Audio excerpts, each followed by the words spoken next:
Is there a starter in the American League that just hands down deserves the honor of starting the All-Star game right now for the American League? Like, is someone like having some sort of outstanding season? I feel like there's not. No, not the clear-cut dominance. This is the answer. This is the guy. Yeah. No. I think Scooble's name should be tossed out there as the clear-cut front runner for the AL now. For starters.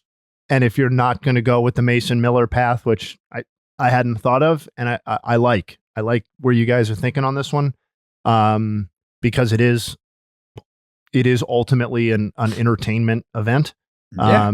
And if the game doesn't count for anything, if it doesn't matter, then like let's put on the best show for the fans, and the best show for the fans is Mason Miller against fucking Ohtani, Mookie. You might see 107. Well, and I don't think I don't think it's disrespectful to Scooble's season or his place in the game or what he's likely to do after the All-Star break to have him be the second pitcher, right? Like that's not the end of the world. And just to go back to one thing you guys said, if probably more like when, but if Ohtani, Mookie, and Freeman are all selected as starters to the All-Star game, you have to keep their batting order intact if you're the manager. You have to start the game with those guys. Yes. I don't care who else is on the team. I don't care what sort of season they're having. Those three are established enough. And for that matter, two of the three are having probably the two best offensive seasons in the NL anyway. So what crime is it to keep Freddie Freeman third in the lineup for the All-Star game just for that spectacle of having the Dodgers be the first three? Seth Lugo still has a sub too. Yes. Yeah. But yes. Yes, he does. I don't know that I'm tuning in. Quietly, all due respect to Seth Lugo. I love Seth Lugo. I've wanted him on my team for the last 2.5 years.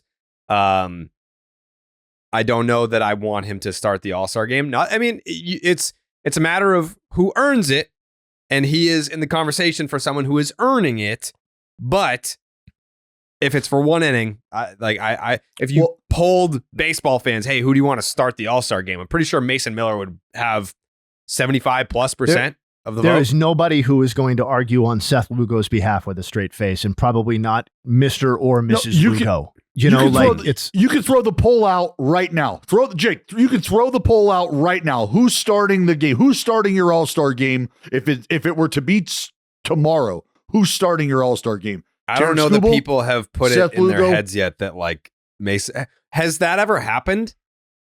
Well, this is why it's an interesting conversation, and this was my entire point about it: is how in a day and age where we're playing games where we're starting games just like this, games that matter, competitive games. This is a real strategical approach to deploy a closer at the beginning of a game or a bullpen arm at the beginning of a game. So why, in the exhibition of our sport's greatest talents, would we not choose to, in an environment where you can manipulate that show, make that happen? Absolutely. Absolutely.